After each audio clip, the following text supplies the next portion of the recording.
भागवत महापुराण की जय। श्री वेदव्यास जी महाराज की जय। श्री जन्मेजय जी महाराज की जय। श्री शंकर भगवान की श्री जगतजननी जगदम्बा माता की जय। श्री गौ माता की जय। श्री तुलसी माता की जय।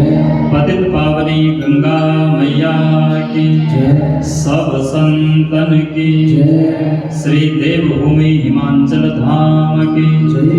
परम पावन श्री जोगी पंगा धाम की जय। बाबा श्री रुद्रानंद जी महाराज की परम संत श्री आत्मानंद जी महाराज की जय। परम ज्ञानी संत श्री दौलतानंद जी महाराज की जय। महामंडलेश्वर श्री विष्णुदेवानंद जी महाराज की जय। उनके समस्त संत परिकर की जय। सब संतन की सब भक्तन की जय। सब विप्रन की जय। जय जय श्री राधे जय जय श्री राधे जय जय श्री राधे श्याम। अखिलांड कोटि ब्रह्मांड नायक नियंत्रण करता भगवती जगदम्बा जगतजननी राजराजेश्वरी त्रिपुर सुंदरी मां भगवती के चरणों में सहस्र कोटि नमन करते हैं। पूज्य श्री सद्गुरुदेव भगवान शंकर अप्रत्यक्ष प्रत्यक्ष रूप में अप्रकट रूप में विराजमान बड़े बड़े महापुरुष महान मनीषी, जिनमें से श्री बाबा श्री रुद्रानंद जी महाराज, बाबा श्री आत्मानंद जी महाराज, बाबा श्री दौलतानंद जी महाराज और वर्तमान में हमारे सन्निकट बैठ करके अपनी आशीर्वाद की छत्र छाया प्रदान करने वाले महामंडलेश्वर श्री विष्णुदेवानंद जी महाराज, मंचासीन विप्र वृंद विद्वद्वृंद, समस्त आचार्य वृंद, यज्ञ मंडप पर विराजमान समस्त ब्राह्मण देवता, समस्त आचार्य, आगंतुक सभी संत जन भक्त जन, भक्ति स्नेहवती माताएं, सभी का हार्दिक अभिनंदन वंदन करते हैं। हम बड़े भाग्यशाली हैं, हमें इस परम पवित्र जोगी पंगा धाम में, जहां बड़े बड़े महापुरुष बाबा रुद्रानंद, बाबा आत्मानंद, बाबा दौलतानंद जैसे महान महान संतों की तपस्या, उन्होंने अपनी तपस्या के बल से इस धरती को इतना पवित्र बनाया है, तीर्थ बनाया है। तीर्थ किसे कहते हैं? तीर्थी कुर्वन्ति तीर्थानि, भगवान के भक्त और भगवान के संत ही तीर्थों को तीर्थत्व प्रदान करते हैं।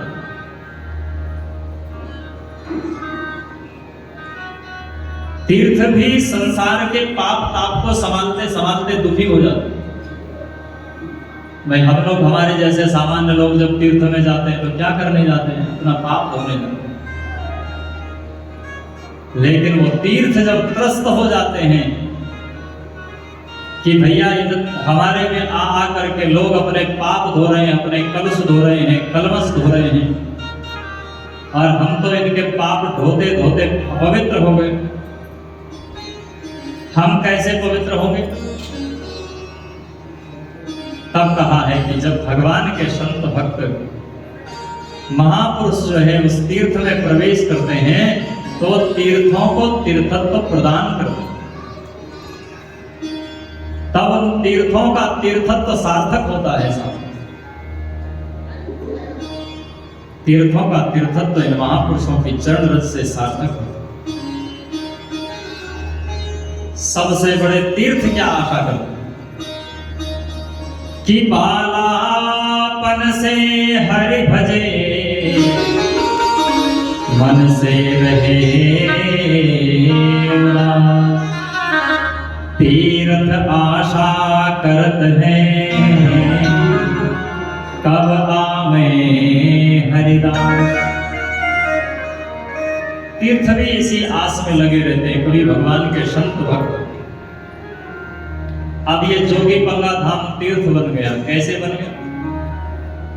बाबा रुद्रानंद की, बाबा आत्मानंद की, बाबा दौलतानंद की तपस्या, उनके रहने से। कि मुद मंगलमय संत समाज, मुद मंगलमय संत समाज, जो जग जंगम तीरथ राज, जो जग जंगम तीरथ राज, मुद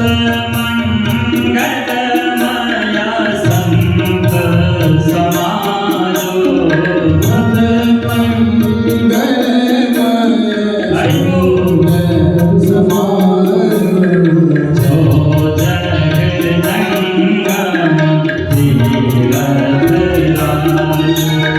जो जग जंगम तीरथ राज। सारे तीर्थ एक जगह बैठे रहते हैं और संत रूपी जो तीर्थ हैं वो जंगम है। जंगम माने चलने फिरने वाले। और सब तो तीर्थ हैं पर महापुरुष जो है वो तीर्थराज है।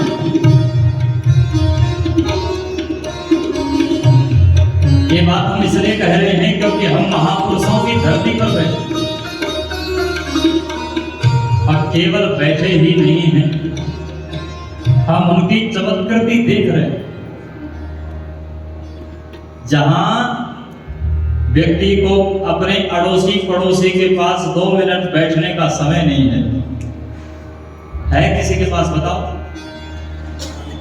कई लोग बगल बगल में रहते हैं, कई बार कहते हैं आप हमारे यहाँ आते नहीं, आप बैठते नहीं, आप,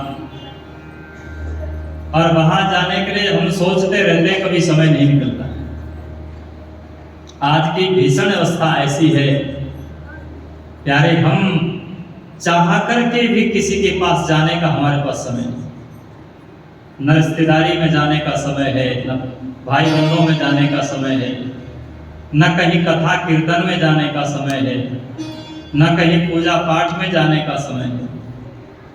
और ऐसी अवस्था में इस चारों तरफ जहां जंगल ही जंगल है और 1.5-2 किलोमीटर की रोड है, उसमें कोई आने जाने का साधन नहीं है, दूर दूर तक बस्ती नहीं है। अब पता नहीं कहां कहां से लोग जो है आकृष्ट होकर के इस ओर आ रहे हैं। कोई उन्ना से पहुंचा है, तो कोई महतपुर से पहुंचा है, तो कोई बिलासपुर से पहुंचा है, कोई हमीरपुर से पहुंचा है, कोई होशियारपुर से पहुंचा है, हो सकता है कोई लुधियाना से, पटियाला से, इतनी दूर से भी कोई हो सकता है और आगे का भी कोई हो, इतनी हमें जानकारी नहीं। ये क्यों आए यहाँ? कथाएं तो जगह जगह हो रही है ना, पटियाला में भी होती है, लुधियाना में भी होती है, उन्ना में भी होती है, हमीरपुर में भी होती है, बिलासपुर में भी होती रहती है। घर के बगल में कथा होती है, व्यक्ति पहुंच नहीं पाता। लेकिन इतने लोग यहाँ क्यों आए? अपना सब काम धंधा छोड़ करके इतने उहापोह की भरी भगदड़ भरी ये जीवन के इस स्थिति में हम कैसे पहुंचे? हम वो आकर्षण कौन है? ये है जो जग जंगम तीरथ राज। ये इन महापुरुषों के तपस्या का परिणाम है, फल है, प्रतिफल है। ऐसा गजब महाराज भाव है, हमारा कहने का भाव है। इस परम पवित्र स्थान जोगी पंगा, जो महात्माओं की, संतों की परम पवित्र धरती है, जहां इन चरण रज महात्माओं की चरण रज पड़ी हुई है। यहाँ की मिट्टी मिट्टी नहीं है, चरण रज है संतों। इससे मस्तक पर लगाने वाली मिट्टी है, मस्तक पर लगाने वाली धूल है। और उस स्थल पर बैठ करके फिर नवरात्रि का समय हो, बड़े से बड़ा मुहूर्त देखने का विवेचन किया गया है पुराण में। और देवी भागवत के लिए सर्वोपरि मुहूर्त जो है वो नवरात्रि बताई। अब एक आश्चर्य और, नवरात्रि के काल में कोई ब्राह्मण खाली नहीं रहता। प्यार से बोलो जय श्री राम। सबका काम धंधा होता है, सब का अपना अपना व्यवसाय है, सब चलता रहता है। जिसका आगे पीछे भी कोई काम धंधा नहीं होता वो ब्राह्मण भी नवरात्रि में खाली रहता, वो भी कहीं ना कहीं उसका अनुष्ठान होता, यज्ञ होता। और ऐसी स्थिति में भी यहाँ पर 11 ब्राह्मण और संगीत में ब्राह्मण और सब लोग आए। और कितने वर्षों से आ रहे हैं, एक आध वर्षों से नहीं आ रहे, 20 वर्षों से सब ब्राह्मण देवता। ये इन महापुरुषों की तपस्या का प्रतीक।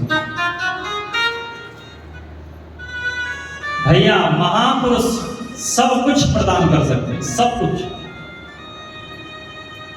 संसार का ऐसा कोई ऐश्वर्य, कोई ऐसा पदार्थ नहीं जो महापुरुषों के चरणों में गिरने के बाद न प्राप्त होता। आप चाहे संसार की वस्तु ले लो और चाहो तो साक्षात भगवान को ले लो। रहुगण, श्रीमद् भागवत में रहुगण और भरत जी का संवाद, और वहां रहुगण से भरत जी से रहुगण कह रहे हैं कि महाराज ये आत्मज्ञान हमें कैसे होगा, ब्रह्म ज्ञान कैसे होगा। तो भरत जी महाराज उत्तर दे रहे हैं, रहो गणेते तपसा नयाते नचे जया निर्वपणा गृहादो न छंदसा नैव जलाग्निसूर्यो बिना महत्पाद रजो विषेकम्। हे राजा रहुगण, ये ज्ञान आत्मज्ञान ब्रह्म ज्ञान तपस्या से नहीं होगा। कैसे होगा? न जय यज्ञ से नहीं होगा। ये छंद आदि का ज्ञान होने से नहीं होगा। वेद मंत्रों के उच्चारण करने से, पाठ करने से आत्मज्ञान नहीं होगा। और अग्नि, जल, वायु इनकी उपासना करने से भी यह ज्ञान नहीं होगा। कैसे होगा? बोले बिना महत्पाद रजो विषेकम। जब किसी आप्त महापुरुष, संत महापुरुष, ब्रह्म ज्ञानी संत की चरण रज हमारे मस्तक पर पड़ जाएगी तो हमें ब्रह्म ज्ञान हो जाए, संत सब ज्ञान हो जाए। अनेक साधन है भगवत प्राप्ति के, परमार्थ के बहुत से साधन हैं। आत्मज्ञान, ब्रह्म ज्ञान, भगवत प्राप्ति, जो मर्जी समझ। उनमें पहला साधन है ज्ञान का साधन, दूसरा साधन है यज्ञ आदि कर्मकांड का साधन, और तीसरा साधन है भक्ति का साधन, और चौथा साधन है शरणागति का साधन, और पांचवा साधन है संत प्रपत्ति का साधन। ये शरणागति में दो है, एक तो भगवान की शरणागति, भगवान की प्रपत्ति, और एक संत की प्रपत्ति, गुरु शरणागति। इनमें से सबसे सरल जो साधन है वो संत शरणागति।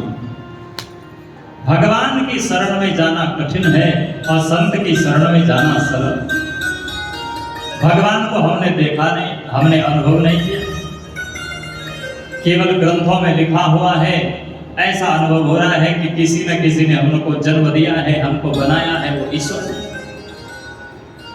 लेकिन जिन गुरुजनों का हमने दर्शन किया है, अनुभव किया है, सेवा की है, उनकी चरण रज प्राप्त की है, अधरामृत प्राप्त किया है, उन गुरुजनों की प्राप्ति में सरलता है। अच्छा, दूसरा अंतर क्या? भगवान तो करुणा करते हैं, भगवान भी करुणामय है, भगवान भी कृपामय है, पर संत में अत्यंतिक कृपा है, अत्यंतिक करुणा। यानी जैसी कृपा, जैसी करुणा संत में है, वैसी करुणा, वैसी कृपा तो भगवान में भी नहीं। क्योंकि भगवान भी शरण में उसको लेते हैं जो लेने के लायक होता है। सब कुछ समर्पित करो, पूरी तरह से शुद्ध हो जाओ। निर्मल मन जन सो मोहि पावै, निर्मल मन जन सो मोहि पावै, मोहि कपट छल जीवन पावै, मोहि कपट छल भगवान को निर्मल मन चाहिए। जिसका मन निर्मल होगा उसी को वही भगवान की प्राप्ति कर सकता है। मन का भजन छाड़ चतुराई, भजत ही कृपा करहि रघुराई। भगवान को हमारा निर्मल मन देखेंगे तब हम पर करुणा करेंगे, तब कृपा करेंगे। लेकिन संत कभी ये नहीं देखते कि ये निर्मल है कि नहीं है। संत के चरणों में चैतन्य, श्रीमद् चैतन्य महाप्रभु के शरण में जगाई मधाई जैसे दुष्ट आए, उनको भी शरण में ले ली। भगवान से आत्यंतिक करुणा संत में होती है, महापुरुष में। कितनी करुणा होती है। जयंत के उपाख्यान में रामचरितमानस में जयंत के पीछे भगवान ने कुशा का ब्रह्मास्त्र छोड़ दिया और वो जयंत शंकर जी की शरण में गया, ब्रह्मा जी की शरण में गया, इंद्र की शरण में गया, अनेक महात्माओं की शरण में गया और किसी ने उसकी रक्षा नहीं की। और नारद जी सामने से आ रहे थे, उनकी शरण में नहीं गए। ये नहीं कहा कि महात्मा जी हमें बचाओ, हमारी रक्षा करो, कुछ नहीं। लेकिन नारद जी ने केवल देखा, नारद देखहि विकल जयंता, लागी दया को मल चित संता। तुरंत दया लगी, करुणा जागृत हो गई संत की और तुरंत उसके पास चले गए, जयंत के पास। कहा, भाई क्या हो गया, क्यों घबरा रहे हो, क्यों दौड़ रहे हो, क्यों भाग रहे हो? अरे बोले, मेरे पीछे राम जी का ब्रह्मास्त्र चला आ रहा है, मैं मारा जाऊंगा, मैं समाप्त हो जाऊंगा। अरे नहीं नहीं, तुम समाप्त नहीं होंगे, तुम जाकर राम जी के चरणों में चले जाओ, शरण में चले जाओ। बोले, क्या राम जी इतना बड़ा अपराध करने के बाद भी मुझे स्वीकार करेंगे? नारद जी कहते हैं, अभी तक तुमने मेरे राम जी का प्रभाव देखा है, स्वभाव नहीं देखे। एक बार शरण में जाओगे तो तुम्हें स्वभाव दिखाई पड़ेगा। और हमारे राम जी ऐसे हैं, निश्चय ही आपको अपनी शरण में ले। अब ये कथाएं विस्तार से कहेंगे तो कथा दूसरी हो जाएगी। इतनी सी बात है कि संत की करुणा कितनी आत्यंतिक हो। ऐसे संत महापुरुषों के स्थान में बैठ करके हम इस श्रीमद् देवी भागवत की परम मंगलमयी कथा का श्रवण करें। पूज्य बाबा जी के सानिध्य में बैठकर कथा का श्रवण करें। श्रीमद् देवी भागवत के महात्मा का निरूपण हमने कल श्रवण किया और अब वेद व्यास जी महाराज देवी भागवत का प्रणयन करते हैं। सबसे पहले देवी गायत्री का उच्चारण करते हैं। एक गायत्री जो सर्वसामान्य है, जिसका जप सामान्य सभी लोग करते हैं और उसकी बहुत मर्यादा है। अब किसी के यहाँ क्या व्यवस्था है ये तो हम न कहते हैं न ये इस तरह की चर्चा करते हैं, पर गायत्री बहुत मर्यादित मंत्र है। प्यार से बोलो जय श्री राम। वो किसको जपना चाहिए, किसको नहीं जपना चाहिए, इसकी बहुत बड़ी विधियां हैं। स्वर का ज्ञान, वर्ण का ज्ञान, अपविति को नहीं जपना चाहिए, ऐसी बहुत सी बातें हैं और हमें ये ज्यादा चर्चा इसकी नहीं करनी। बस इतनी सी बात है कि जो गायत्री है वो बहुत ही श्रेष्ठ मंत्र है, पर उसे उसका जप प्रत्येक व्यक्ति को नहीं करना चाहिए। जो उसको करने का अधिकारी है, जो उसे कर सकता है और करने के योग्य है, उसी को वो जप करना चाहिए। अब उसको कैसा होना चाहिए, क्या होना चाहिए, वो आगे अभी गायत्री की महिमा आएगी श्रीमद् देवी भागवत में, उसमें चर्चा करेंगे। समय रहा तो चर्चा करेंगे, जितना भी समय रहा उतना करेंगे। लेकिन यहाँ एक और गायत्री है, और वो देवी गायत्री। मर्यादा तो उसमें भी है, लेकिन वो उतनी मर्यादा उसमें नहीं जितनी गायत्री मंत्र। और भैया, यदि किसी को गायत्री मंत्र जपने का बड़ा शौक चढ़ा हो कि नहीं हम तो गायत्री मंत्र जपेंगे, हमको बिना जपे रहा नहीं जाता, तो हम उनको एक ऐसी गायत्री बता सकते हैं जिसे कोई भी जप सकता है, उसमें कोई नियम नहीं, कोई विधि नहीं, और वो है मानस गायत्री। प्यार से बोलो जय श्री राम। जो अर्थ गायत्री मंत्र का है वही अर्थ उसका है, इसलिए अर्थ समान होने से फल में भेद नहीं है, फल एक ही मिलेगा। केवल वैदिक अवैदिक होने से और सर्व सामान्य के लिए सुलभ है, और दूसरा मंत्र जो है गायत्री मंत्र वो सबके लिए सुलभ नहीं है। उसे वही जप सकता है जो उसे करने का अधिकारी है, जो जिसने उस तरह से उसको गुरु आश्रय से प्राप्त की। तो वो मानस गायत्री सुन लीजिए और साथ में गा भी लीजिए, बोल भी लीजिए। जनक सुता जग जननी जानकी, जनक सुता जग जननी अतिशय प्रिय करुणा निधान की, अतिशय प्रिय करुणा निधान की।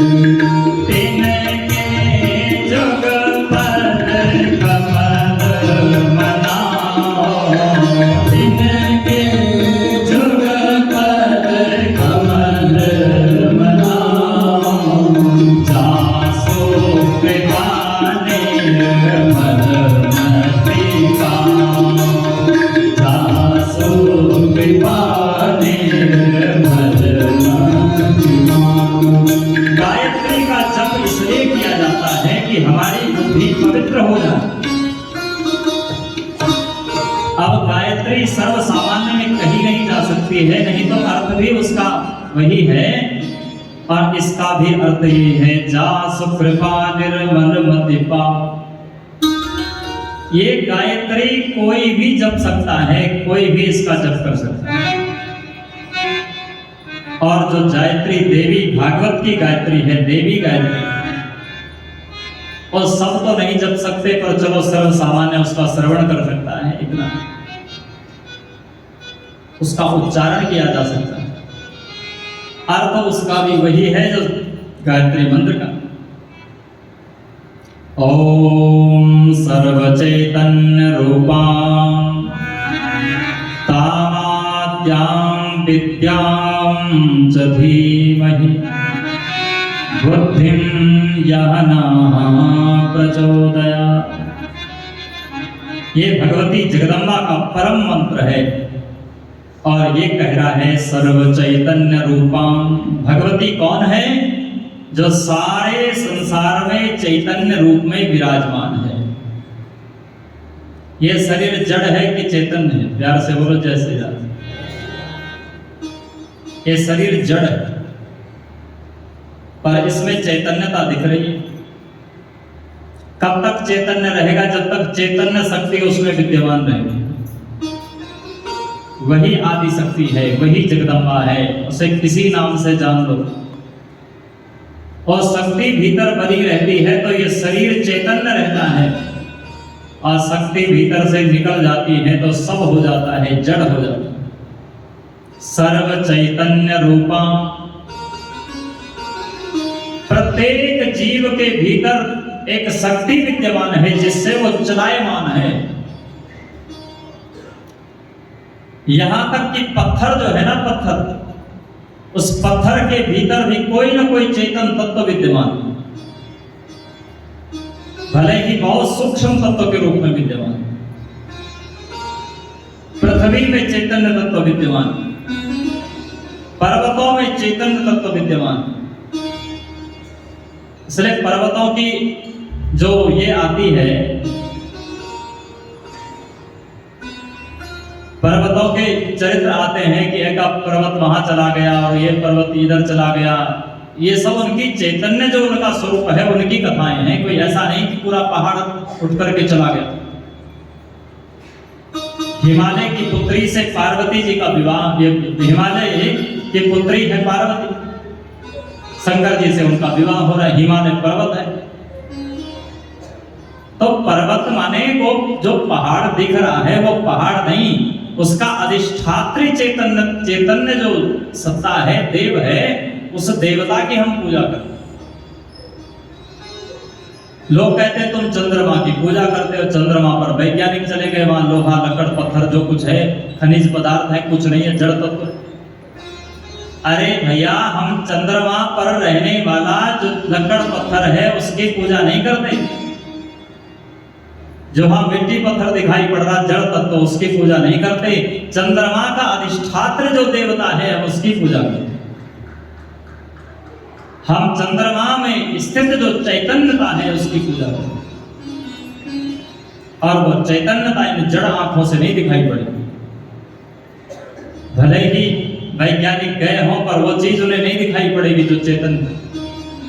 अब कई चीजें ऐसी हैं संसार में, बड़े बड़े आध्यात्मवादी महापुरुषों ने उसे देख लिया, अनुभव कर लिया, जान लिया, और वैज्ञानिक शोध करते करते थक गए, उसका अनुभव नहीं कर पाए, और बाहरी जड़ता से उसे समझा नहीं, चैतन्य को चैतन्यता से ही समझा जाता।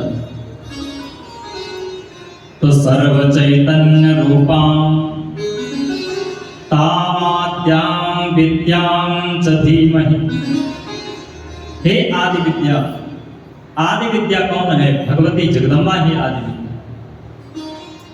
बुद्धि कौन है? बुद्धि में भी भगवती है। बुद्धिम यान प्रचोदयात्, वही हमारी बुद्धि को विकसित करे, प्रकाशित करे और चैतन्य स्वरूप करे। नहीं तो इस बुद्धि में भी जड़ता भरी हुई, इस जड़ बुद्धि से चैतन्य परमात्मा को नहीं जाना जा सकता, चैतन्य ब्रह्म को नहीं जाना जा सकता। जब ये बुद्धि में चैतन्यता आएगी तो चैतन्य ही चैतन्य को जान सकता है। अभी जड़ता है, जड़ता है तो जड़ पदार्थों पर ही हमारा आकर्षण, चैतन्यता पर नहीं। हमारा मकान, हमारी दुकान, हमारा ये, हमारा वो, इन्हीं में आकर्षण है। और पत्नी में, पुत्र में भी आकर्षण है तो उनके चैतन्यता में नहीं है, उनके शरीर में, उनके स्वरूप में आकर्षण है। और ये आकर्षण इसलिए है क्योंकि हमारे भीतर जड़ता है। जैसे जैसे चैतन्यता बढ़ती चली जाएगी वैसे चैतन्य के प्रति हमारा आकर्षण होगा। चैतन्य ब्रह्म है, परमात्मा है, भगवती है, दुर्गा है, उसे किन किन नामों से जाना जाए। ऐसा ध्यान करके वेद व्यास जी महाराज जी इतिहास सुना रहे। सारे पुराणों का वाचन जो है नैमिषारण्य क्षेत्र में होगा। प्रत्येक पुराण की कथा आप देखोगे तो सबसे पहले यही प्रकरण आएगा कि सौनकादि ऋषि आए, सूत जी आए, फिर कथा प्रारंभ। कितने दिन तक कथा हुई नैमिषारण्य? 1000 वर्ष तक कथा। 1000 वर्ष तक जो है उन्होंने अनुष्ठान किया, यज्ञ किया, और उस यज्ञ के बीच ही 18 के 18 पुराणों की कथा हुई। पुराण पूरे कितने हैं? प्यार से बोलो जय श्री राम। कितने हैं? आए 8 है, क्या करें? 18 नहीं, 18 पुराण है, 18 फिर उपपुराण है, 18 और पुराण। कितने हो गए टोटल? 18 दिया। अब हमको गणित नहीं आते, फिर हम फंस जाते हैं। गणित कमजोर है। कितना हुआ साहब? 18 दिया 54 हो रहा। तो 54 है पुराण। देवी मैया का प्रतिपादन करने वाले 3 पुराण हैं। श्रीमद् देवी भागवत, महाभागवत और महाकालिका पुराण। प्रधान में देवी भागवत, फिर महाभागवत में भी अच्छा चरित्र है वो भी, और फिर कालिका पुराण है। 3 पुराण जो है वो देवी मैया के लिए बने हैं स्पेशली।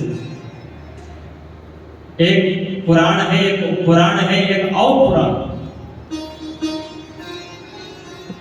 इतने पुराणों की सबकी जो कथा हुई है वो नैमिषारण्य में हुई, सब में यही प्रकरण। जिसको उठाओ उसमें वही है। सौनकादि ऋषि आए, फिर सूत जी आए, फिर कथा प्रारंभ। ऐसा क्यों हुआ और ये कब की घटना है? तो ये घटना है कलयुग के आदि की घटना। कलयुग के संताप से त्रस्त होकर के सौनकादि 88,000 ऋषियों ने विचार, सभी ऋषियों ने विचार किया, ऐसी कौन सी जगह है जो कली के दोष से रहित है, वहां पर जाकर के हम यज्ञ करेंगे, अनुष्ठान करेंगे, कथा कहेंगे और कथा सुनेंगे। ये सोच करके वह भगवान के पास गए। भगवान से कहा, महाराज ऐसी कोई जगह बताओ जहां पर बैठ करके हम भगवान की आपकी चर्चा कर सकें, किसी भी पुराण का वाचन कर सकें और संपूर्ण यज्ञ कर सकें। तब भगवान ने अपने इस चक्र को छोड़ा। बोले जाओ इस चक्र के पीछे पीछे जाओ, जहां इस चक्र की नेमी शीर्ण हो जाए। चक्र के मध्य भाग को नेमी कहा जाता है। जहां वो चक्र जो है उसकी नेमी शीर्ण हो जाए, धस जाए, ठहर जाए, वहीं पर जाकर के तुम बैठ जाना। वो स्थान कलयुग के दोष से रहित हो। तो चक्र सारी धरती पर, सारे ब्रह्मांड में घूमा और घूमते घूमते घूमते घूमते नैमिषारण्य क्षेत्र में गया। वहां चक्र की नेमी शीर्ण हो गई, इसलिए उसका नाम हो गया नैमिषारण्य। नैमिष तीर्थ हो गया उसका। ललितांबा वहां विराजमान है और ललितांबा ने उस चक्र को आकृष्ट किया और वो चक्र जो है धरती को फोड़ करके सिरे पाताल लोक को चला गया और वहां से एक पाताल तीर्थ, चक्र तीर्थ प्रकट हो गया। और उसी परम पवित्र स्थान में बैठ करके सौनकादि 88,000 ऋषियों ने 1000 वर्ष तक पूर्ण होने वाला यज्ञ। और तो बेचारे सौनकादि ऋषि ऐसे महापुरुष हैं, 1000 का संकल्प उन्होंने ले लिया। हमारे जैसा कोई सामान्य ब्राह्मण होता 1000 वर्ष का संकल्प कैसे लेता? संकल्प लेकर के इसलिए बैठे क्योंकि महात्माओं के चरणों में जो है चक्र होता है। महात्मा कभी एक जगह ठहर नहीं सकता। एक जगह ठहरने का मन नहीं, कहीं ना कहीं जाने का मन रहता है महात्मा।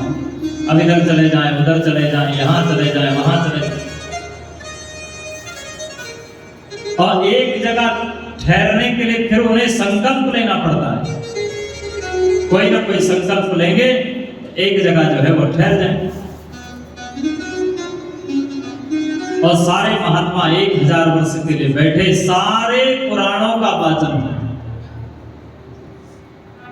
2 सूत हैं,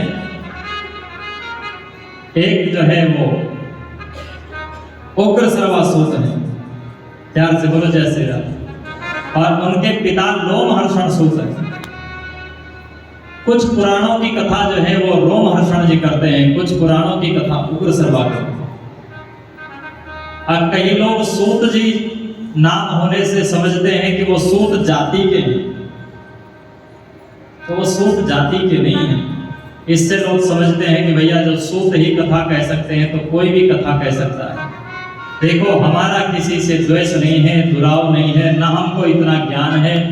हमने जो गुरुजनों से सुना है, जो माना है, जो समझा है, उसके अनुसार कह रहे हैं। सामान्य भगवान की चर्चा करने का अधिकार संसार के प्रत्येक मनुष्य को, चाहे वो स्त्री हो, चाहे पुरुष हो, चाहे और कुछ हो, और किसी जाति का हो, किसी बिरादरी का हो, किसी संगति का हो, भगवान के कीर्तन में, सत्संग में किसी का कोई अधिकार अनाधिकार नहीं है, ये पक्की बात। पर भैया जहां गणेश आदि देवताओं का पूजन होता हो, अनुष्ठान किया गया हो, भद्र बनाया गया हो, ब्राह्मणों को स्थापित किया गया हो, व्यासपीठ स्थापित की गई हो, पुराण स्थापित किया गया हो, भगवान को स्थापित किया गया हो, ऐसी जगह पर बैठने का अधिकार जो है केवल और केवल ब्राह्मण को, प्यार से बोलो जैसे, इस तरह की कथा कहने का अधिकार सिर्फ ब्राह्मण को है। अधिकार का मतलब है ब्राह्मण का ही कर्म है। आप कहोगे कि ऐसा क्यों है, इसका कारण भी बता देते। और वो भी ब्राह्मण कैसा, जो जन्म से भी ब्राह्मण हो, श्रुत से भी ब्राह्मण हो, ज्ञान से भी ब्राह्मण हो। केवल जन्म से ब्राह्मण है और आचरण उसका ब्राह्मण जैसा नहीं है, तो वो भी व्यासपीठ पर बैठने का अधिकारी है। त्रिकाल संध्या बंधन से रहित है तो वो भी व्यासपीठ पर बैठने का अधिकारी है। और वो वैदिक कर्म करने के सक्षम नहीं है तो वो भी व्यासपीठ पर बैठने का अधिकारी है। वैदिक संपन्न होना चाहिए, ग्रंथ का ज्ञान होना चाहिए, त्रिकाल संध्या संपन्न होना चाहिए। और इसका कारण यही है कि भैया जब जो है ग्रंथ के अंत में अनुष्ठान पूरा होता है तो एक दान दिया जाता है। सारे दान तो यजमान ब्राह्मण को देता है। प्यार से बोलो जय श्री राधे। बहुत ध्यान से सुने, बड़ा विशिष्ट प्रकरण है। सारे दान तो यजमान ब्राह्मण को देता है और ये एक दान ऐसा है जो ब्राह्मण यजमान को देता है। एक दान ऐसा है जो ब्राह्मण जो है वो यजमान को देता है, उसे कहते हैं श्रेयोदान। श्रेयोदान का मतलब होता है कि जो हमने पूजा किया है, पाठ किया है, कथा की है, सत्संग की है, को अनुष्ठान किया है, उसका संकल्प लेकर के हम यजमान को प्रदान करते हैं। मैं अपने सारे कर्मों का प्रतिफल आपको प्रदान करता हूं और उसके बदले में फिर यथोचित जो दक्षिणा बनती है, यजमान को दक्षिणा का संकल्प लेकर के उसके बदले ब्राह्मण को दक्षिणा प्रदान करता है। अब इससे यह अर्थ नहीं लगा देना कि ये तो सौदेबाजी हो गई, इन्होंने ये दिया और इन्होंने ये दिया। भैया ये सौदेबाजी नहीं है, ये विधि, और ये कोई सामान्य विधि नहीं है, ये वैदिक विधि। और उस श्रेयोदान देने का जो अधिकार है वो केवल और केवल ब्राह्मण को है, दूसरे को नहीं। कथा के अंत में गौदान का संकल्प होता है, गौदान लेने का अधिकार केवल ब्राह्मण को है, दूसरा कैसे ले लेगा। कथा के अंत में स्वर्णदान का विधान है, स्वर्णदान केवल ब्राह्मण ले सकता है, दूसरा कैसे लेगा बताओ। इसलिए अनुष्ठानात्मक जो कथा होती है उसे केवल ब्राह्मण को ही और पुरुष वर्ग को ही करना चाहिए। बाकी भगवान का कीर्तन कोई भी करे, चर्चा कोई भी करे, सत्संग कोई भी करे, सब भगवान की कथा, भगवान का नाम सबके लिए सुलभ और किसी में कोई भेद भी नहीं। अब बात आती है कि सूत जी कैसे कथा कहें। लोग समझते हैं कि वह सूत जाति में, सूत जाति वो होती है जो पहले राजाओं के रथ चलाया करते थे, उन्हें सूत जाति का माना जाता, उससे थोड़ा क्षत्रिय से थोड़ा नीचे माना जाता था, और भी उसके कारण है विशेषण, वो हम नहीं बताएंगे। तो क्या सूत जी जाति के हैं अथवा नहीं है? अगर हैं तो फिर सारी विधान सब नष्ट हो जाएंगे। तो सूत जी का नाम सूत जी कैसे पड़ा? एक बार ऋषि महात्मा, बड़े बड़े महात्मा जो है वो यज्ञ कर रहे थे, और एक यज्ञ स्रोत यज्ञ होता है। उस यज्ञ में जब यज्ञशाला बनाई जाती है तो अलग अलग देवताओं के लिए आहुति देने के लिए अलग अलग स्थान बनाए जाते हैं। इंद्र का स्थान यहाँ होगा, वरुण का स्थान यहाँ होगा, बृहस्पति का यहाँ होगा, सूर्य का यहाँ होगा, और जिस स्थान में जिस देवता का नाम लिया जाएगा, मंत्र बोला जाएगा, उसी स्थान में उसकी आहुति दी जाएगी। बड़ा हवन कुंड बनेगा, अलग अलग पुरोधास, अलग अलग जो है सामग्रियां अलग अलग जगह डाली जाएंगी, एक जगह नहीं डालेंगे। तो महात्माओं से थोड़ा गलती हो गई, और बृहस्पति का जो चरु था वो इंद्र की जगह पर उन्होंने डाल दिया। अब बृहस्पति के नाम का मंत्र कृत विलोमत्व हो गया, और जैसे ही चरु जो है वो बृहस्पति के यहाँ डाला गया, बृहस्पति ना के मंत्र का चरु इंद्र के यहाँ डाला गया, उस स्थान से श्री सूत जी का प्राकट्य हुआ। और वो जो जगह थी यज्ञ कुंड की, उसका नाम था सूती। और सूती से प्रकट होने के कारण उनको सूत कहने लगे लोग, ये सूत है, सूत है, सूत है। और फिर जब वो प्रकट हुए तो सब महात्मा बड़े प्रसन्न हुए, उनको लगा कि अब ये प्रकट हुए हैं, ये भगवान की बहुत बढ़िया ऐसी कथा सुनाएंगे कि सबके रोम रोम हर्षित हो जाएंगे। इसलिए उनका नाम रोम हर्षण रख दिया। कहीं रोम हर्षण है, कहीं लोम हर्षण है, तो लोम में रोम में ज्यादा अंतर, ला का ला, ऐसा व्याकरण में बन जाता है। ये रोम हर्षण है। और सूती से प्रकट होने से सूत उन्हें कहा गया। अब बात यह है कि भैया वो ब्राह्मण है कि दूसरी जाति के? अग्नि से प्रकट हुए हैं। अग्नि कौन है? वेद में लिखा है अग्निर्वै ब्राह्मण। अग्नि का जो वर्ण है वो ब्राह्मण वर्ण। अग्नि, ब्राह्मण और गौ माता एक जगह से प्रकट हुई। ये तीनों का एक ही कुल गोत्र है, एक ही जाति है, एक ही उत्पत्ति का स्थान है। ब्राह्मण भी भगवान के मुख से प्रकट हुआ है। ब्राह्मणों से मुखमासीत बाहुराजन्य। और अग्नि भी भगवान के मुख से प्रकट हुए हैं। मुखात् अग्निरजायत चंद्रमा मनसो जात चक्षुः श्रोत्रात् वायुश्च प्राणस्य मुखात् अग्निरजायत। अग्नि भी भगवान के मुख से प्रकट हुए हैं। और ब्राह्मण भी जो है वो भगवान के मुख से प्रकट हुए। और गौ माता भी भगवान के मुख से ही प्रकट हुई है। इसलिए अग्नि में यज्ञ की स्थापना की गई। यज्ञ के लिए ही अग्नि को प्रकट किया गया। और ब्राह्मण में मंत्र की स्थापना की गई है। और गौ माता में हव्य की स्थापना की गई। बिना अग्नि के भी यज्ञ नहीं हो सकता, और बिना ब्राह्मण के भी यज्ञ नहीं हो सकता, और बिना गौ के भी यज्ञ नहीं हो सकता। प्यार से बोलो जय श्री राधे। भाई यज्ञ करना होगा तो अग्नि स्थापना करनी पड़ेगी, अग्नि प्रकट करनी पड़ेगी। और यज्ञ करना होगा तो ब्राह्मण चाहिए होगा, मंत्र जानने वाला, मंत्रज्ञ ब्राह्मण चाहिए होगा, मंत्र बोलने वाला ब्राह्मण। और यज्ञ करना चाहोगे, करोगे तो क्या चाहिए उसमें? जौ चाहिए, तिल चाहिए, सामग्री चाहिए। वो भी कैसी होनी चाहिए? यज्ञ का विधान है जिस खेत में गाय का गोबर पड़ा हुआ, उस खेत से उत्पन्न होने वाला अन्न चाहिए।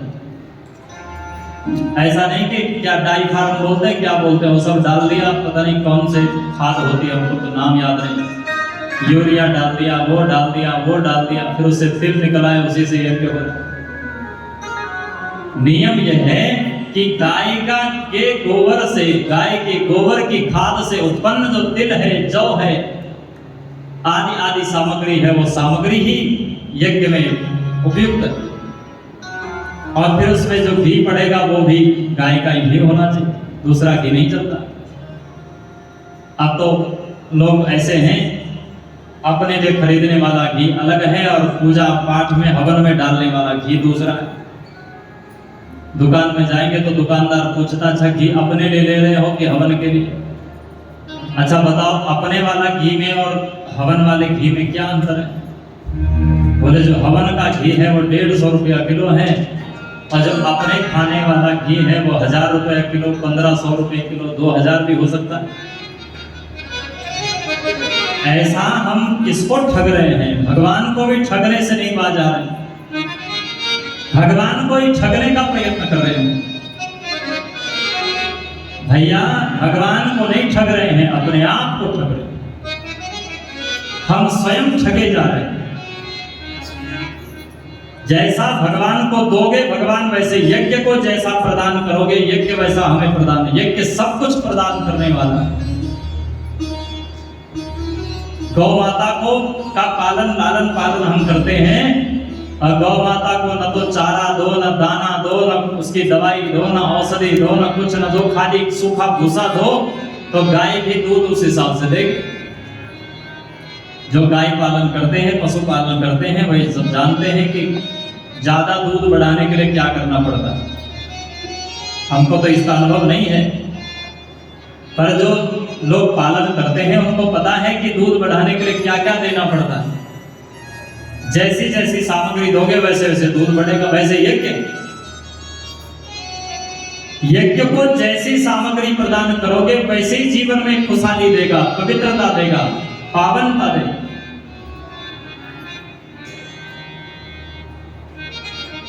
प्यार से बोलो जय श्री राम। तो सूत जी महाराज अग्नि से उत्पन्न हुए हैं, इसलिए अग्नि का गोत्र जो सांडिल्य गोत्र है, और अग्नि जो है वो ब्राह्मण कुल से है। अग्नि से उत्पन्न हुए इसलिए ब्राह्मण है। एक तो बात ये है, और दूसरी बात है वो बृहस्पति के मंत्र से प्रकट हुए हैं, और बृहस्पति भी ब्राह्मण है। एक गड़बड़ हो रही है बस, जो जिस जगह से पैदा हो रहे हैं वो इंद्र की जगह है, और इंद्र क्षत्रिय है। इंद्र का वर्ण क्षत्रिय वर्ण, और वहां इसी से जो है वो सुखदेव सूत जी महाराज श्रीमद् भागवत में काहम विलोम जातस्य, अपने आप को विलोम जातक कह रहे हैं। उनमें उत्पत्ति विलोमत्व नहीं है, मंत्रगत विलोमत्व। और सूती नाम की जगह से पैदा हुई इसलिए सूत कहा गया। पर अनेक और ऋषियों ने प्रकट किया, वे भी ब्राह्मण है, जिन्होंने प्रकट किया वो भी ब्राह्मण है। तो अनेक प्रमाणों से यह सिद्ध होता है कि सूत जी महाराज ब्राह्मण कुलोत्पन्न है। प्यार से बोलो जय श्री राम। तो सूत जी महाराज का आगमन हुआ, नैमिषारण्य क्षेत्र में बैठे हैं सौनकादि 88,000 ऋषि। 18 पुराणों की कथा हो चुकी, और उसी समय सूत जी पुनः प्रकट हो गए। तो सूत सूत महाभाग धन्यो से पुरुषर्षभ, यदधि तस्त्वया सम्य पुराणा संगीता शुभ। 18 पुराणानि कृष्णेन मुनिना नघ, कथितानि सुदिव्यानि पठितानि त्वया नघ। आपने 18 पुराणों की कथा जो व्यास जी के लिखे हुए हैं, 18 पुराणों की कथा हमें श्रवण कराई। आप बड़े ज्ञानी हैं, और अभी भी महाराज हमारी सुनने में तृप्ति नहीं हुई है, और हम सुनना चाहते हैं। अतः सर्वे द्विजः सौम्या श्रोतुकामा समाहिता, वर्तन्ते नैमिषारण्ये क्षेत्रे कलिमयार्दिता। हम तो कलियुग के दोष से त्रस्त थे, पर अपने श्रोत्रिय कर्मों को पूर्ण करने के लिए इस नैमिषारण्य क्षेत्र में ये महात्मा कैसे विचित्र हैं। यज्ञ रखा है, और यज्ञ तो करते हैं, यज्ञ के ब्याज से भगवान की कथा श्रवण करते हैं। कथा सुनना ही उनका बहाना है, यज्ञ उनका बहाना है कथा सुनने के लिए। आप हमें आगे कोई कथा सुनाइए, आपकी कथा से हम तृप्त नहीं हो पा रहे, हमारा मन निरंतर कथा में लग रहा है। आपने अनेक पुराणों की कथा हमें श्रवण करा दी, भागवत पुराण की कथा श्रवण करा दी, शिव पुराण की कथा श्रवण करा दी, लेकिन अभी जो है हम विशेष जो कथा है उसको सुनना चाहते हैं। इससे ऊपर भी कोई साधन है, या जिन देवताओं की तुमने कथा सुनाई उनके ऊपर भी कोई शासन करने वाला है? अब हम तो यज्ञ कर रहे हैं, शौनकादि ऋषि कह रहे हैं, पर यज्ञ का फल क्या है?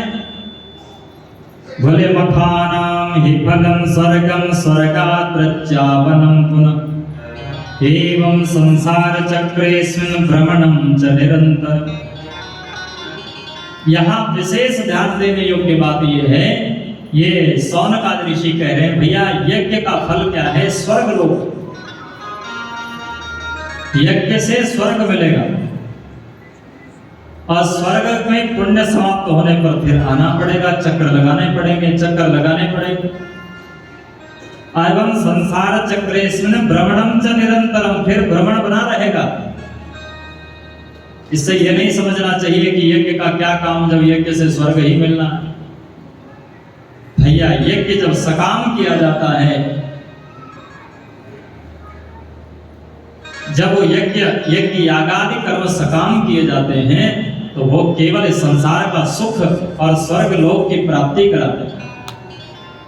लेकिन वही यज्ञ जब केवल भगवत इच्छा के लिए, भगवत प्रसन्नार्थ किए जाते हैं, तो वो यज्ञ हमें भक्ति प्रदान करते हैं, प्रेम प्रदान करते हैं और हमें शक्ति प्रदान करते हैं। प्यार से बोलो जय श्री राम। सूत जी महाराज बड़े प्रसन्न हुए, कल्याण की बात पूछी तो सूत जी प्रसन्न हो गए, क्योंकि महात्मा जो संत होते हैं, विद्वान होते हैं, वे इस बात से बड़े प्रसन्न होते हैं कोई उनसे अपने कल्याण की बात पूछे। संसार के लोग कल्याण की बात नहीं पूछ रहे, संसार के लोग यही पूछते हैं कि नौकरी नहीं लग रही है, तबीयत ठीक नहीं रह रही है, बेटा नहीं हो रहा है, बेटे का विवाह नहीं हो रहा है। महात्मा बेचारे सीधे होते हैं, सब बातें सुन लेते हैं और किंचित जो उनसे बनता है उसे निराकरण करने का भी, उसका उनको फल प्रदान करने का भी प्रयत्न करते हैं। पर भैया संत ऐसे प्रश्नों से प्रसन्न नहीं होते। न तो महापुरुष संसार के प्रश्नों से प्रसन्न होते हैं, न संसार की वस्तु से प्रसन्न होते हैं। सामान्य न कोई केवल वेशधारी हमारे जैसे कपड़ा वपड़ा पहन लिया हो, तिलक लगा लिया हो, अलग बात है। वे धन से भी प्रसन्न हो सकते हैं, वस्त्र से भी प्रसन्न हो सकते हैं और संसार के किसी वस्तु से भी प्रसन्न हो सकते हैं। लेकिन वास्तव में जो संत हैं, वे संत महापुरुष संसार के अन्न वस्त्र आदि से प्रसन्न नहीं होते, वो केवल और केवल भगवान की चर्चा से प्रसन्न होते। कोई श्रद्धालु आकर के ये पूछे जिससे भगवान की कथा प्रकट हो जाए, भगवान की चर्चा प्रारंभ हो जाए। और प्रत्येक पुराण में जहां कल्याण की बात पूछी गई है, तो किसी ने क्रोध नहीं किया। बहुत से लोग होते हैं, उनसे थोड़ा सा पूछ लो तो महाराज चिढ़ जाते हैं, अरे हम यही रह गए, तुम्हारा उत्तर देने के लिए रह गए। भैया भगवान के जो संत भक्त होते हैं, वे प्रश्नकर्ता के प्रति कभी कुपित नहीं होते, क्रोधित नहीं होते, प्रसन्न होते। और प्रत्येक ग्रंथ में आप देखेंगे जब प्रश्नकर्ता प्रश्न करता है, उत्तर देने से पहले और उसका समाधान करने से पहले प्रत्येक वक्ता जो है उसे धन्यवाद देता है। इसलिए कथा सुनने वाले धन्यवाद के पात्र हैं। प्यार से बोलो जय श्री राम। धन्यवाद के पात्र इसलिए हैं कि भैया आप सुनते नहीं तो हम कहते कैसे। हमें बहुत पुरानी घटना याद आ रही है, प्यार से बोलो जय श्री राम। आज से लगभग 14-15 साल पहले हम यहाँ आए थे इसी जोगी गंगा धाम में। उस समय हम कथा के उद्देश्य से नहीं आए थे, प्यार से बोलो जय श्री राम। उस समय वहां नीचे जहां बाबा जी बैठते हैं, वहां पर ही एक आसन लगता था, बाकी लोग पाठ करते थे। एक व्यक्ति जो थोड़ा कथा वथा जानता हो, उसको शिव पुराण पर बिठाया जाता था। तुम बैठो, कोई सुनने बैठ जाए तो सुना लो और नहीं बैठे तो ऐसे पढ़ते रहो। हिंदी वाली पुस्तक थी, वही हम पढ़ते रहते थे शिव पुराण की। और हमको बड़ी हंसी आती है, माताएं ऐसा काम करती थी कि पहले तो वहां दरी बिछी रहती थी, जैसे ही हम व्यास गति पर बैठते तो माताएं झट से दरिया उठा देती थी, तो कोई बैठ ना जाए गलती से, प्यार से बोला जैसे जाते, और जैसे हम बैठते थे वैसे वहां से दरिया उठ जाती थी। अब उनका मतलब एक उनका भी उद्देश्य नहीं था कि कथा सुनाने बैठे। अब भगवान की कृपा ऐसी हुई कि एक आध दिन कथा सुनाने का मौका मिल गया, और फिर तो भगवान की कृपा हो गई, भगवत विशेष पूर्वक जो है भगवान की कथा सुनाने का भी अवसर मिल गया। और भागवत कथा का 2 बार अवसर प्राप्त होने के बाद फिर अब देवी भागवत का अवसर भी प्राप्त हो गया।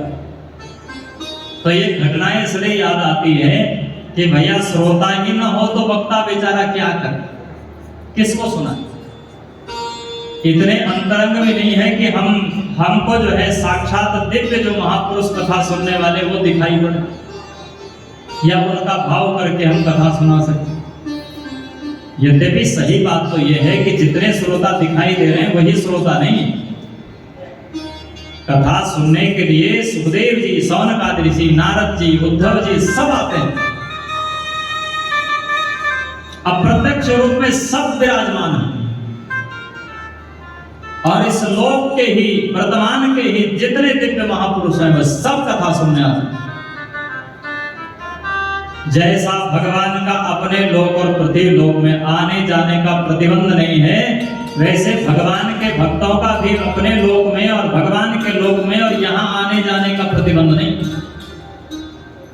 अप्रत्यक्ष रूप में श्री रुद्रानंद जी महाराज, दौलतानंद जी महाराज, आत्मानंद जी महाराज सब बैठे कथा सुनते। ऐसा नहीं है कि खाली हम लोग बैठे हैं, अन्य जो महापुरुष हैं वे सब कथा सुनने बैठे। इसलिए हमारे गुरुदेव सावधान करते हैं कि भैया किसी कथा में यह ध्यान रखना कि देवी भागवत की कथा कर रहे हो तो देवी की महिमा कहने के चक्कर में रामकृष्ण की निंदा करने लगे। भागवत की कथा कह रहे हो तो नारायण की महिमा मंडन करने के लिए अन्य देवी देवता, शंकर भगवान, दुर्गा माता, उनकी निंदा करने लगे। किसी की भी कथा हो उसकी महिमा मंडन करो, पर किसी दूसरे की महिमा का खंडन नहीं करना चाहिए। क्यों नहीं करना चाहिए? क्योंकि जहां राम जी के भक्त कथा सुनने आएंगे वहां कृष्ण के भक्त भी आएंगे, नारायण के भक्त भी आएंगे, शंकर जी के भी आएंगे, और माता जगदम्बा के भी आएंगे, गणेश जी के भी आएंगे, सब आएंगे। और वे जब अपने इष्ट की निंदा सुनेंगे तो उन्हें अच्छा नहीं लगेगा, नाराज। अब भगवान किसी से नाराज नहीं होते, उससे नाराज होते हैं जो भगवान के भक्तों को नाराज करता है। प्यार से बोलो जैसे। और किसी अपराध को भगवान क्षमा कर देते हैं, शरण में आने पर शरण करते हैं।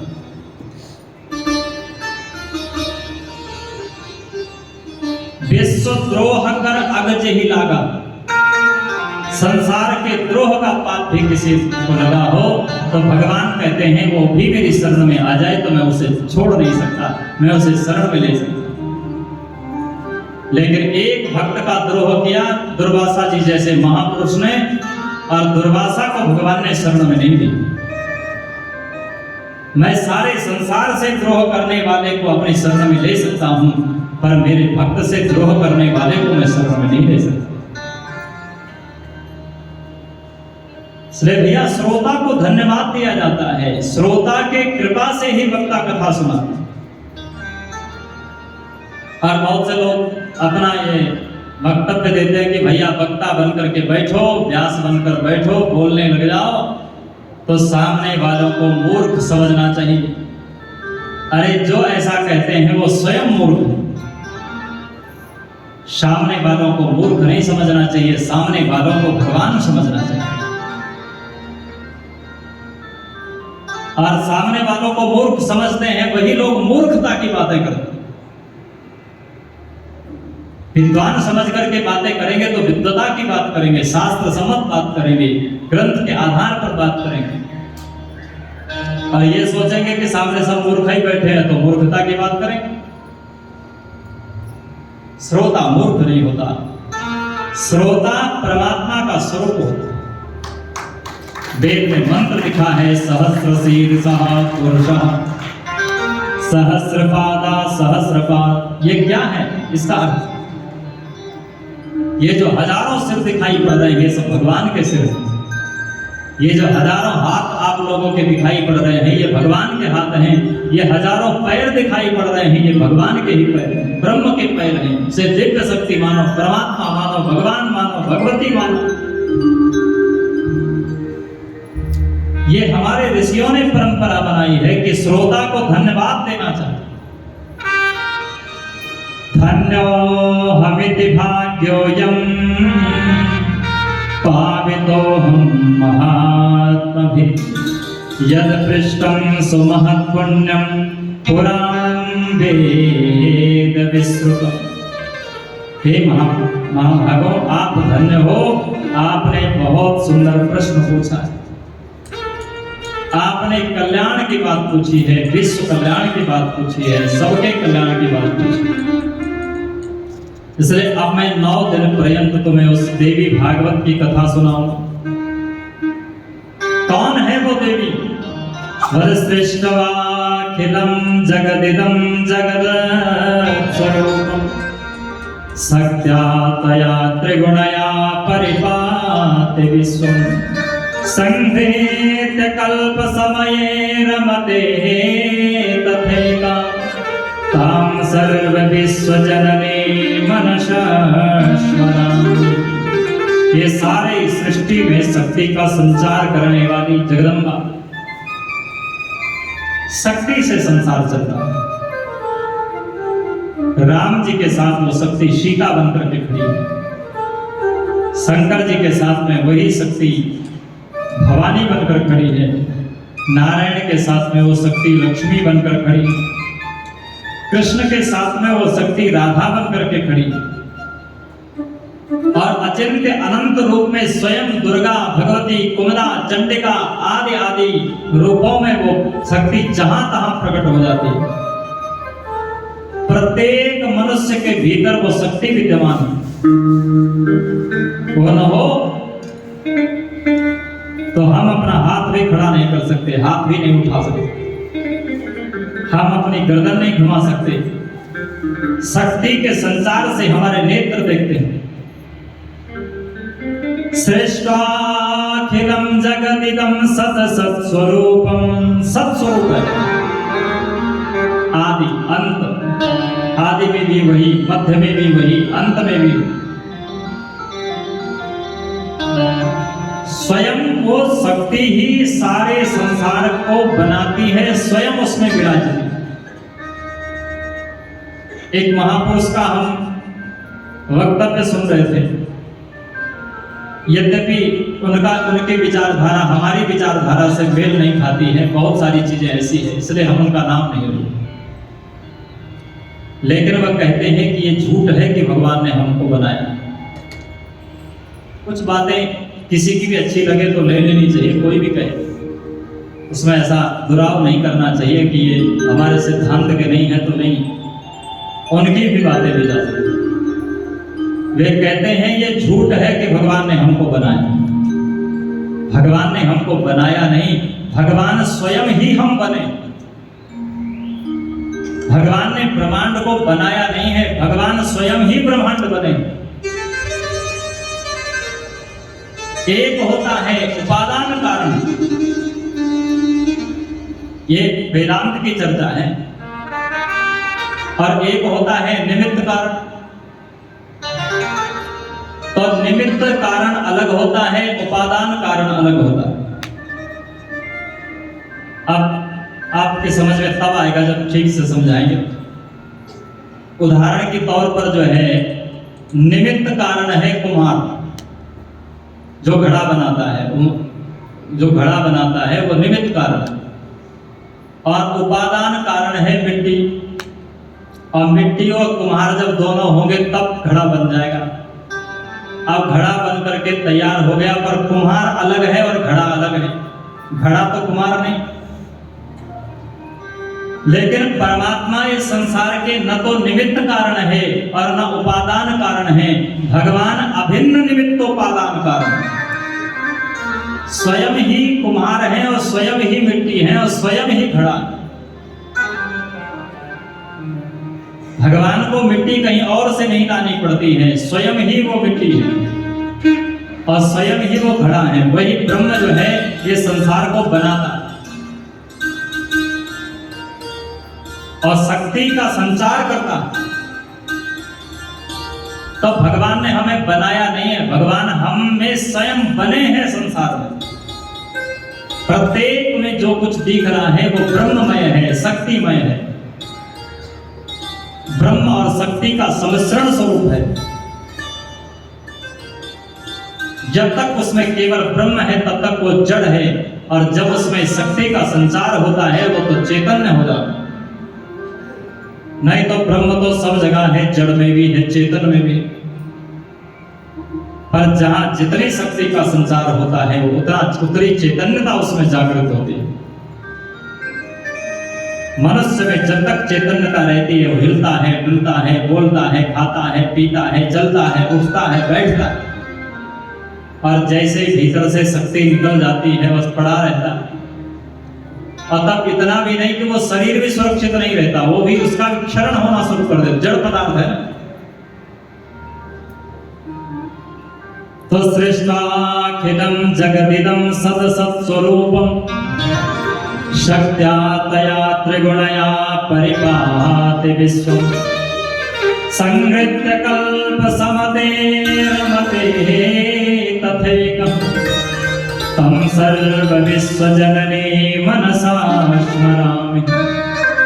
त्रिगुणात्मिका तीनों गुणों शक्ति में, भगवती में विराजमान रहते हैं और स्वयं वो त्रिगुणातीत है, तीनों गुणों से परे। सूत जी कहते हैं कि जिनकी मैं कथा सुनाने जा रहा हूं भगवती की, वो त्रिगुण उनमें विद्यमान है पर वो तीनों गुणों से परे हैं। बड़ी विचित्र बात। ईश्वर की बहुत सी परिभाषाएं हैं, परमात्मा की भी बहुत सी परिभाषाएं। अलग अलग लोगों ने अलग अलग परिभाषाएं से परमात्मा को परिभाषित किया, लेकिन एक परिभाषा एक ऐसी है, दो विरोधी धर्म जहां एक साथ प्रकट होते हैं उसे ईश्वर कहा जाता है। आप ये नहीं कहना कि और सब परिभाषा और भी हैं, पर दो विरोधी धर्म एक ही जगह जहां दिखाई पड़े वही ईश्वरता, वही ईश्वरता। दो विरोधी धर्म एक जगह कभी इकट्ठे नहीं हो सकते। जो सबसे बड़ा है वो सबसे छोटा नहीं हो सकता। हो सकता है? जो सबसे बड़ा है वो सबसे छोटा नहीं हो सकता, और जो सबसे छोटा है वो सबसे बड़ा नहीं हो सकता। अब मानो सबसे छोटा और सबसे बड़ा एक ही में ये दोनों गुण आ जाए तो वो ईश्वर है। ईश्वर के लिए कहा गया अणोरणीयान महतो महीयान। परमात्मा तत्व, ब्रह्म तत्व और अणु से भी छोटा है और महतो महीयान, पृथ्वी से भी बड़ा है, ब्रह्मांड से भी बड़ा है। अब बताओ जो सबसे बड़ा है वो सबसे छोटा कैसे हो सकता है? परमात्मा जो साकार है वो निराकार नहीं हो सकता, और जो निराकार है वो साकार नहीं हो सकता। लेकिन वो परमात्मा साकार भी है और निराकार भी है, इसलिए दो विरोधी धर्म एक साथ हैं, इसलिए वो ईश्वर है। हम निराकार हैं तो साकार नहीं हो सकते, साकार हैं तो निराकार नहीं हो सकते। जो तत्व निराकार है, आकाश तत्व, वो साकार नहीं हो सकता। लेकिन परमात्मा चाहे तो निराकार हो जाए, चाहे तो साकार हो जाए। परमात्मा जो सब जगह है वो एक जगह नहीं हो सकता, और जो एक जगह है वो सब जगह नहीं हो सकता। लेकिन परमात्मा सब जगह भी है और एक जगह भी है। दो विरोधी धर्म एकत्र हो रहे हैं, इसलिए यही ईश्वरता। अणोरणीया महतो महीया, तीनों गुण इसमें विद्यमान होते हैं भगवती जगदम्बा, और तीनों गुणों से वो परे है। शक्त्या स्वया त्रिगुणया परिपाति विश्वं संहृत्य कल्प समये रमते तथैकं। और फिर भी तुम इस सारे संसार में रमण करते हो। तां सर्व विश्व जननी मनस स्मरामि। उस विश्व माता को, भगवती को, जगदम्बा को हम बार बार प्रणाम करते हैं। सूत जी महाराज के तो सबसे पहले भगवती जगदम्बा के से सुनाने से पहले संपूर्ण पुराणों का उन्होंने वर्णन किया। 18 पुराणों का वर्णन।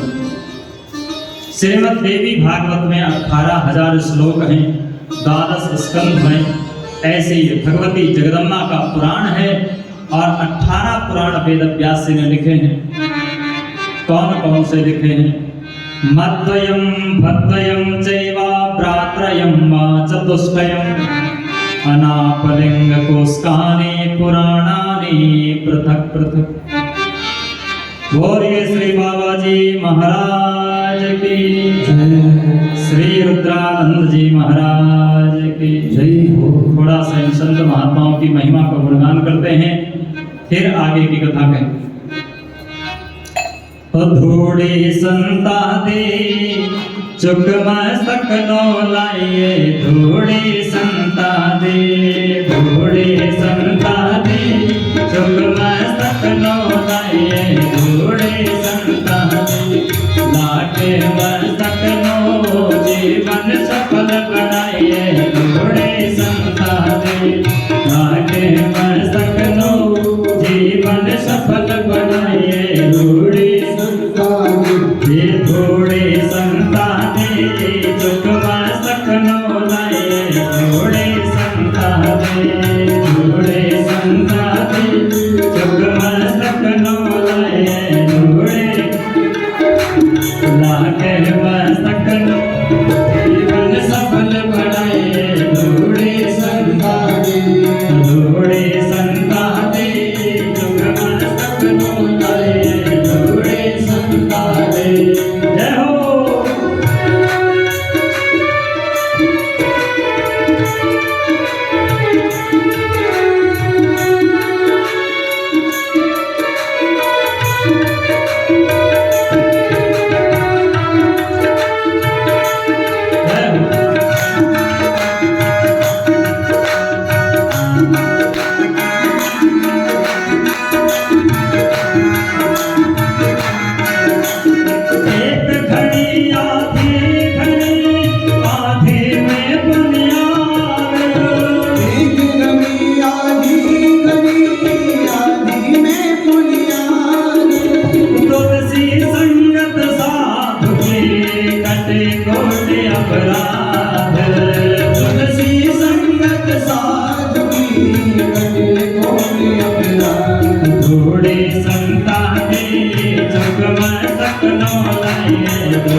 कछ न कहे जमकाल, हर हर राम जपे मिया कछ न कहे जमकाल।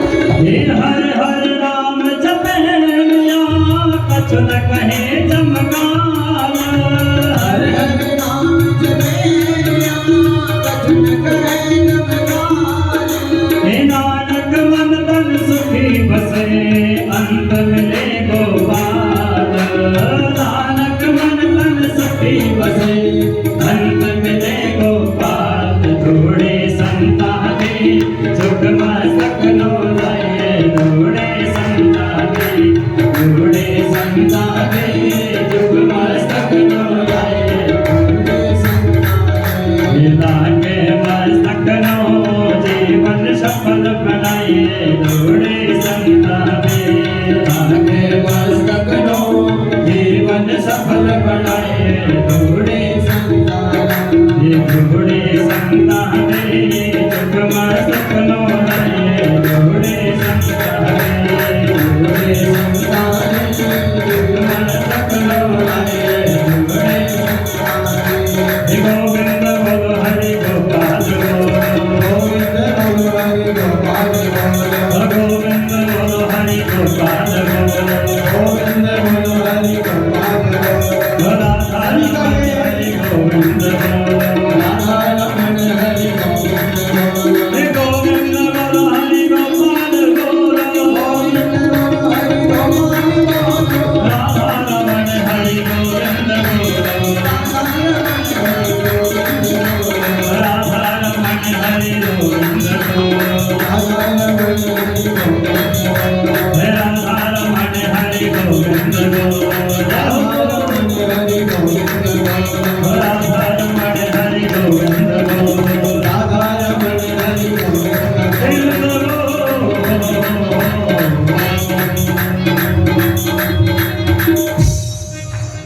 भोले सतगुरुदेव भगवान की जय, पूज्य श्री बाबा जी महाराज की जय। मद्वयं भद्वयं चैव भ्रात्रयं वा चतुष्टयम् अनापलिङ्गकोस्कानि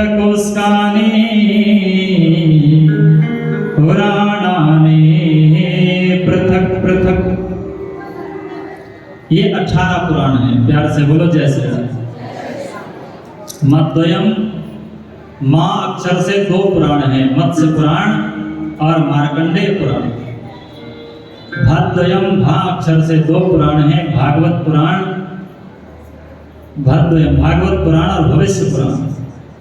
भ्रात्रयम, ब्रह्म पुराण, ब्रह्मांड पुराण, ब्रह्म वैवर्त पुराण, ब्रा से 3 पुराण और वा चतुष्टयम, वा से 4 पुराण, वामन पुराण, वायु पुराण, विष्णु पुराण और 12 पुराण। अनापलिंग कोस्कानि, आ से अग्नि पुराण, ना से नारद पुराण, पा से पद्म पुराण, ले से लिंग पुराण, गा से गरुड़ पुराण, कू से कूर्म पुराण, स्कंद से स्कंद पुराण। इस प्रकार से 18 पुराणों की गिनती। अनापलिंग कोस्कानि पुराणानि पृथक पृथक। एक और बड़ी विचित्र बात देवी भागवत में है, वह कोई किसी भी अन्य ग्रंथ में नहीं। विशेष बात यह है कि देवी भागवत में अनेक व्यासों की चर्चा है। श्रीमद् भागवत महापुराण में केवल एक व्यास की चर्चा है, कृष्ण द्वैपायन वेद व्यास जी। शिव पुराण में एक व्यास जी की चर्चा है, कृष्ण द्वैपायन वेद व्यास जी। लेकिन यहाँ 28 प्रकार के व्यासों की चर्चा। एक एक व्यास की चर्चा अलग अलग कल्पों में। ऐसा क्यों? देखो, आजकल के जो बुद्धिमान लोग हैं, विद्वान लोग हैं, वे परिगणना करते हैं कि पुराण कितने पुराने हैं। तो वो अपने मत के अनुसार कहते हैं कि पुराण जो है 5000 साल, 6000 साल, ऐसा ऐसा अपना अपना सब मत देते हैं। परंतु पुराण जो है वो 5000 साल, पुराण विद्या सनातन विद्या, इसका प्रमाण श्रीमद् देवी भागवत। यहां लिख रहे हैं कि अलग अलग कल्पों में अलग अलग समय पर अलग अलग वेद व्यास बनकर के आते हैं, उनके अलग अलग नाम दिए गए हैं। द्वापरे प्रथमे व्यस्ता स्वयं वेदा स्वयं भुवा प्रजापतिर द्वितीये तु द्वापरे भास कार्यकृत तृतीये चोषणा व्यासा चतुर्थे तु बृहस्पति पंचमे सविता व्यासा षष्ठे मृत्युस्तथा परे। ऐसे ऐसे करके 28 कल्पों के 28 व्यासों के नाम। पुराण तब प्रकट हुए जब भगवान के वेद प्रकट। हमारी और देवी भागवत की मान्यता के अनुसार, अब किसी को ये बात हजम हो न हो अलग बात, पर जैसे अनादि अपौरुषीय वेद हैं वैसे अनादि अपौरुषीय पुराण है। पुराण की आवश्यकता क्यों पड़ी? लिख रहे हैं मनवंतरे सप्तमेत्रा शुभे वैवस्वतामिधि अष्टाविंशतमे प्राप्ते द्वापरे मुनिषत्तम।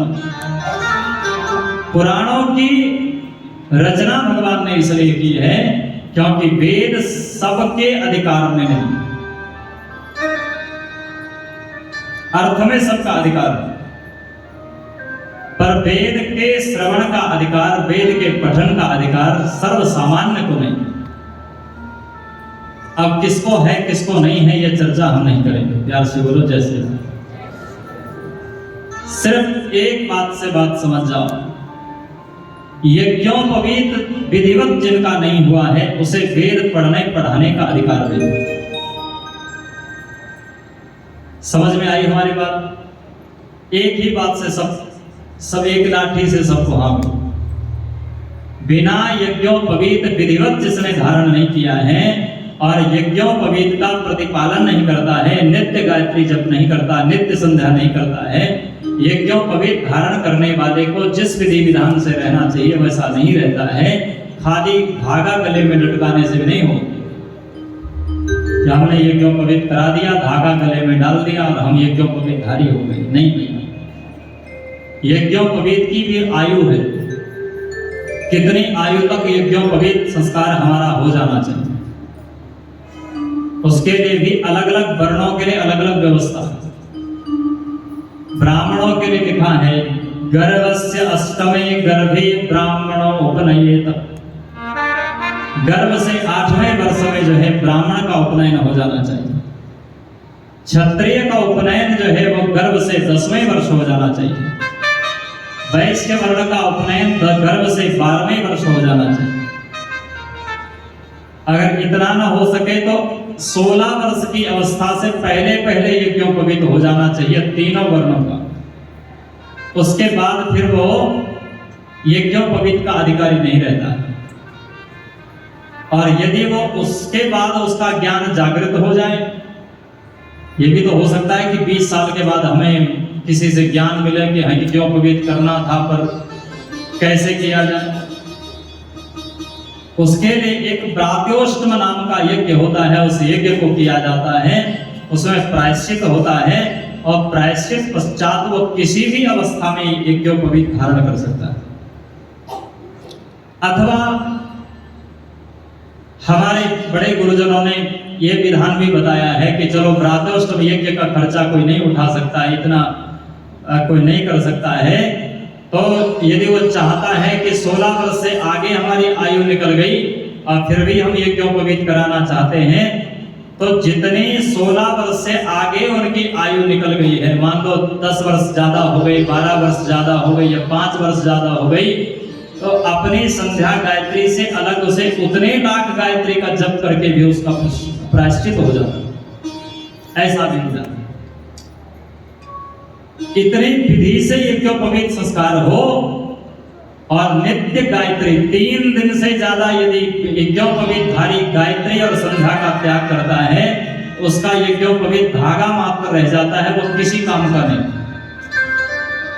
जैसे ये मोबाइल फोन से सिम कार्ड भी हटा लो, मेमोरी कार्ड भी हटा लो, और इंटरनेट भी हटा लो, सब कुछ हटा लो, किस काम का रहेगा? बैटरी भी हटा लो तो खाली दिखेगा तो कि मोबाइल फोन है, पर काम नहीं करेगा। 3 दिन से ज्यादा कोई द्विजाति जो यज्ञोपवीतधारी है, वो यदि गायत्री और संध्या विहीन रह जाता है तो 3 दिन के बाद उसका यज्ञोपवीत दोबारा करने का विधान हो जाता है, फिर दोबारा करना पड़ेगा। इतना कठिन प्रोग्राम है, सामान्य नहीं है। इतना कोई करे तो वो व्यक्ति वेद को पढ़ने और पढ़ने का अधिकारी, वेद पढ़ने पढ़ाने का सुनने का सबका अधिकारी। तो है कठिन काम की नहीं, सामान्य में किसी की बस की बात नहीं। हमारे वेद व्यास जी महाराज अथवा भगवान ने भी उसी समय संपूर्ण वेदों का भाष्य के रूप में पुराणों को लिखा है। जो वेद में है उसी को सरल भाषा में कथानक करके उसी ज्ञान को, उसी व्यवस्था को, उसी विधि विधान को पुराणों के रूप में अवतरित किया। और उसमें अब ये विधान नहीं है कि कौन पढ़ सकता है कौन नहीं पढ़ सकता, कौन सुन सकता है कौन नहीं सुन सकता, सब सुन सकते हैं। हाँ, उसमें भी फिर विधान है कि उसका वाचन भी वही कर सकता है जो वैदिक सदाचार संपन्न है। अब वैदिक ज्ञान का अनुसरण उसका होना चाहिए, तभी वो बात हम पहले कह चुके हैं, अब बार बार वो बात नहीं कहेंगे। वेद से अलग नहीं किया जा सकता पुराणों, लेकिन सही बात यह है जब से वेद है तब से पुराण। तो जब तब से है तो वेद व्यासी काहे को इतनी मेहनत कर रहे, क्यों लिख रहे हैं?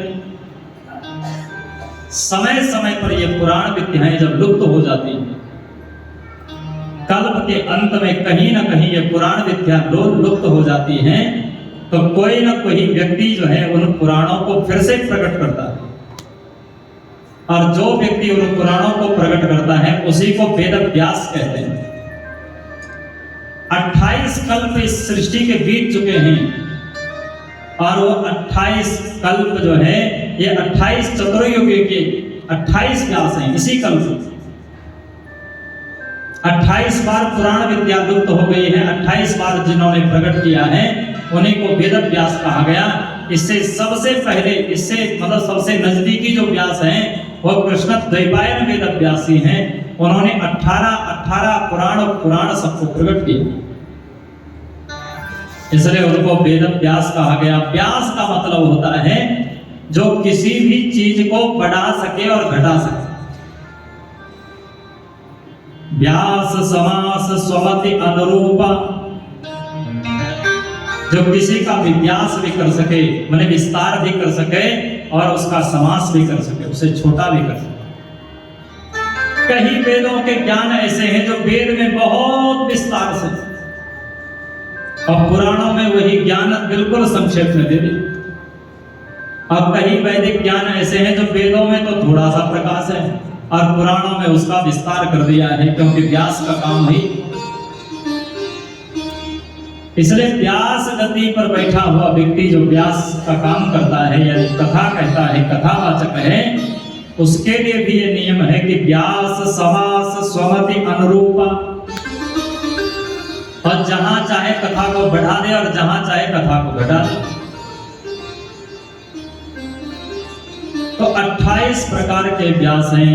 अंतिम व्यास कौन है? बोले कृष्ण द्वैपायनात् प्रोक्ता पुराणं च मया श्रुतं श्रीमद्भागवतं पुण्यं सर्वदुःखोपनाशम्। 28वें जो व्यास हैं वे श्री कृष्ण द्वैपायन वेद व्यासी हैं। उन्होंने ही इस देवी भागवत को पहले प्रकट किया। पुराण सनातन है, अगर ऐसा नहीं माना जाएगा तो रामचरितमानस की 1 चौपाई झूठी हो जाएगी। वेद व्यासी कब हुए? 28वें चतुर्युगी के द्वापर में। और राम जी का अवतार कब हुआ? राम जी का अवतार हुआ 24वें चतुर्युगी के त्रेता में। इस त्रेता में नहीं हुआ। वाल्मीकि आदि जो ग्रंथ हैं उनके अनुसार 24वें चतुर्युगी के त्रेता युग में राम जी का अवतार। अगर ये माना जाए कि कृष्ण द्वैपायन वेद व्यास जी ने ही पुराणों को बनाया, उससे पहले पुराण नहीं थे, तो राम जी के समय में पुराण नहीं होने चाहिए।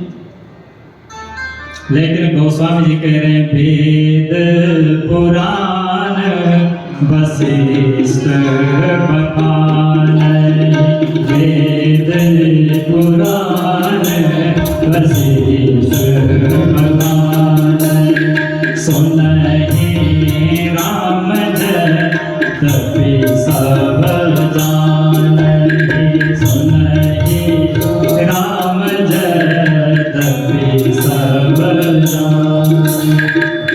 वशिष्ठ जी वेदों का पुराणों का वाचन करते हैं, राम जी सब जानते हैं और सब जानने के बाद भी सब सुनते हैं बड़े प्रेम से।